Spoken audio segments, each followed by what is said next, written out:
Police, come! Get them! A shattered community gripped by fear as families mourn lives cruelly taken. But then the law needs to step up and do what needs to be done. We cannot live like this. We're living in fear. Huh? I don't know, am I going to see another day tomorrow? I might be shot today still because I'm talking. And yet these are issues that needs to be brought to the book. Amid mounting corruption claims, the police commissioner has vowed to deploy an external unit to clean up the Reiche Park police station.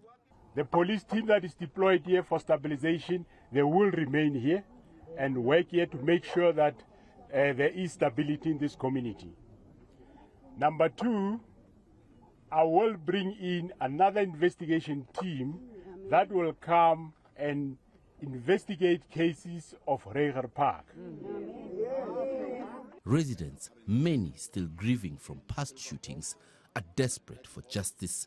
One of the grandchildren was killed last year in a shooting up there in Reiche Park.